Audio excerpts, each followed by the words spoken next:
I think he'll beat Boots. And you know why I think he'll beat Boots? Because he'll do the same fucking thing. I think he would definitely beat Boots. I thought about that shit that night. I said, this nigga beat Boots. They will come up with a game plan and they will beat Boots. No lie. I'm not saying it's gonna be an ugly fucking fight. It's gonna be an ugly fucking fight. It's gonna be a grab and hold type session. They will find a way to beat Boots. I do believe that. Yes. Mm. I do. I do. I thought about that. I already thought about that. I thought about that. What I is already it? thought about that. Huh? What is it? Because Styles made fights. Like I said, he's gonna grab him and hold him. He gonna sneak a shot, steal a shot. He gonna find a way to fucking do that. He gonna find a way to try to steal some shit or whatever else. Mm. But I don't get a nigga in the game plan. It is what it is. But I can see him finding a way. I'm not gonna say he definitely gonna do it. I can see him finding a way to do it. Let me put it that way. So I'm not gonna say he gonna do it. I can see him finding a way to do it. Definitely Mm. not out of the question. Now, hey, it was out of the question for me before our fight, before I saw what he did or whatever the case may be. Out of the question. I thought Boots would have killed him. You feel what I'm saying? Definitely out of the question, whatever. But being that he willing to grab, hold, do whatever the fuck it is he need to do to win the fight, steal this, steal that, and then the judges might be in his favor depending on where the fuck he at. It's not out of the question now. So change my answer back then. I don't know, but it's just not out of the question. Talent wise, I think Boots will beat him. I think Boots beat the hell out of him. Talent wise, though. Mm. You feel Okay. what I'm saying? So yeah, like if you take Boots blow for blow, punch for punch, and shit like that, he'll beat the hell out of him. But as far as can he actually get in that ring and win a 12 round fight against Boots, it's a possibility. Yes.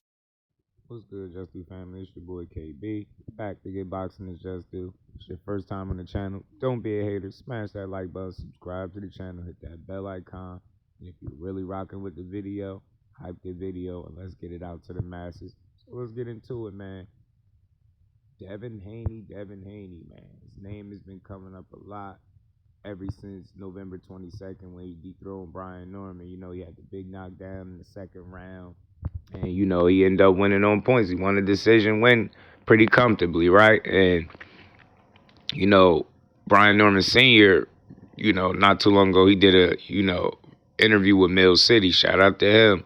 And he gave his thoughts on how he thought a fight with Devin Haney and Boots would go. He didn't break it down, as far as all the X's and O's, but he went on to say that, Devin Haney would definitely beat Boots.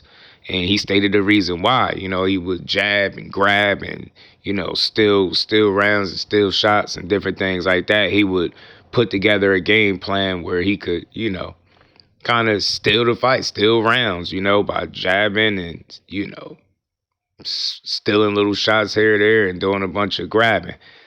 And a lot of people are giving Brian Norman Sr. some flack because of his change of heart with Devin Haney. And I'm here to say, man, I don't think people are taking into account that, of course, he thought one way about Devin Haney going into the fight, but he had it 12 rounds with the man. He coached his son for 12 rounds against Devin Haney. He had the first-hand experience to see how sneaky Devin Haney is, right? And he called him a thief, for lack of a better term. And not to diss him, but he said he like steal rounds, steal shots. And he was being sneaky in there when he was landing certain shots, jabs and different things like that. He even took a couple chances where he decided to kind of exchange with Norman. And I know that caught a lot of people by surprise. But nonetheless, it was a good fight, good showing for Devin Haney. And, he made himself a 3-division champion. But as it pertains to Jaron Boots Ennis, man, who we seen get that 1-round destruction over Usman Lima, him versus Devin Haney is a much different fight than what, Devin Haney and Brian Norman would look like, in my opinion. He did also say, talent-wise, he felt like Boots would beat Devin Haney. But, see, for me, in my mind, I feel like Devin Haney doesn't have any physical advantages whatsoever going in a fight with Boots. The only leg that they would have to stand on is he fought, I guess, for undisputed, fought in more championship fights, maybe something like that, right? But in terms of being in front of an athlete like Boots, he's never seen anything like it. And like I say, he'll be stripped of all his physical advantages, height, reach, speed, power, you name it. I just think he's at a disadvantage, outside of experience and things of that nature, man. I think he'd be in a bad position, man. I think that's a really bad fight for him. I don't see too many scenarios where Devin Haney beats a Boots Ennis. Yeah, there's a possibility because anything could happen in a fight. Yeah, maybe he could box and move around, and people say maybe he can duplicate what Karen Chukadazian did against Boots and find a way to win an ugly fight. For me, I just don't see it. I feel like in every fight you're gonna get hit. Boots is just too much action. He in your chest. He gonna find a way to close the gap the same way he did against Karen in spots. And my question is, what's gonna happen when you get hit? Boots is already up at 54. He's the naturally bigger guy. I just don't see too many scenarios playing out where he dethrones or beats a Jerron Ennis, man. That's just me, man. I mean, you name it, Boots has it. I mean, look at the way he beat up Roman Villa, put himself in slow motion and just destroyed this guy. Look at the way he blitzed Lima and just didn't give him a single chance. Look at the way Virgil Ortiz, and respect to them, their team has been switching up their tune ever since they stepped in the ring and did the face-off. You know what I mean? I just think Boots is a whole other thing. I think he's a different level to deal with. I think he's one of those guys, the better the opposition, the more you're going to see from him.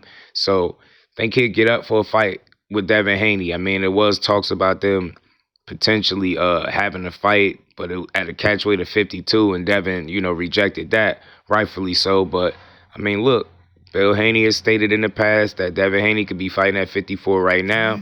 I mean, who knows how long he'll be up at 147 pounds. You never know. Maybe this fight could happen sometime down the line. Both of these guys are still relatively young. Devin Haney, 27 years old. I believe Boots is about 28. So still got time. Anything can happen, but I'm going to have to go the other way. I hear Brian Norman Sr., but I just don't think Devin Haney it wouldn't be a safe fight for him. And I think Boots would just be too much, man. He's freakishly athletic. Devin Haney's athletic, but I think Boots is freakishly athletic, and it would be on full display against Devin Haney. I just don't see him being able to box clean for 12 rounds without running into something dangerous from Boots. That's my thoughts, But again, anything could happen in a fight. It's a boxing match. But like I said, man, with me just looking at the X's and O's and seeing that Devin doesn't have many advantages outside of maybe the experience argument, I just don't think that'll be enough against a freakishly good athlete like Jerron Ennis. But y'all let me know what y'all think, man. That's my thoughts. Get in the comment section. Let me know what y'all think about a potential fight. Is Senior tripping about, Boots losing to Devin Haney, or is it a possibility? And as always, let me know if I gave boxing its just due, because that's what I do over here, Just Do Boxing. To the next one, I'm out. Peace.